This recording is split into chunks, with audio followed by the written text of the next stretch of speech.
Amerika Serikat tengah dihadapkan pada dilema besar jika serangan militer ke Iran jadi opsi yang ditempuh Donald Trump untuk mengakhiri pengaruh Teheran. Dua opsi besar mungkin telah sampai di meja kerja Gedung Putih. Serangan langsung untuk menghabisi pemimpin tertinggi mereka Ayatollah Ali Khamenei atau penculikan oleh pasukan khusus yang sukses melumpuhkan kekuasaan Nicolas Maduro di Venezuela. Tapi tampaknya Iran tak semudah itu untuk ditundukkan. Mengapa demikian? Simak selengkapnya dalam video berikut.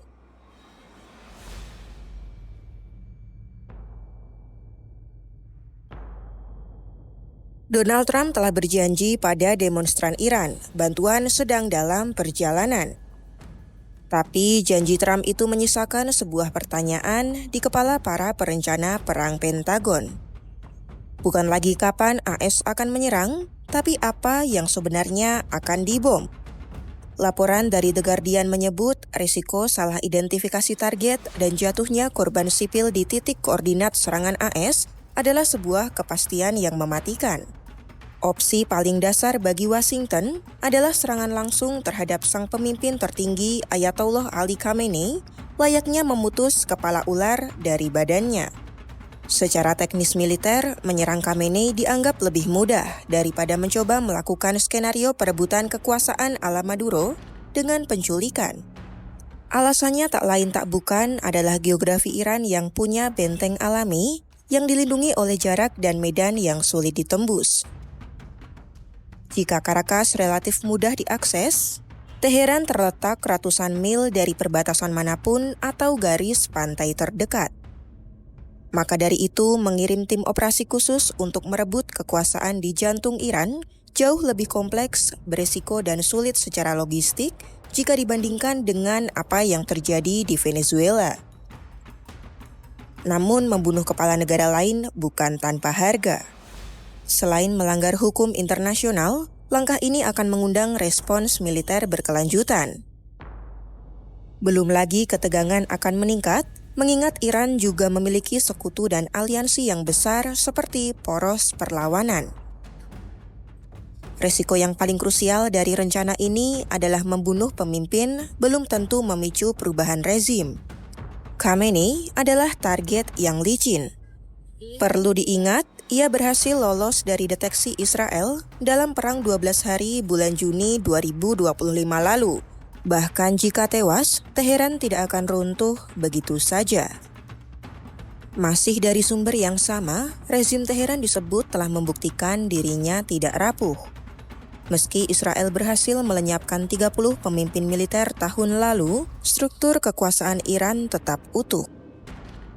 Roxanne Farmayan dari Royal United Service Institute mencatat, negara Republik Islam itu memiliki pemerintahan dan dinas keamanan yang kohesif. Tekad mereka telah menunjukkan Teheran tidak mengenal batas. Farmayan menilai Khamenei telah menyiapkan rencana cadangan. 3 ulama senior masuk dalam daftar pendek untuk suksesi cepat. Maka jika ia tewas, yang paling mungkin terjadi bukanlah demokrasi, melainkan pengambil alihan kekuasaan total oleh Garda Revolusi Iran atau IRGC. Jadi, setiap rudal dan bom yang dijatuhkan AS berisiko menjadi bahan bakar yang akan digunakan sebagai titik kumpul sisa pendukungnya.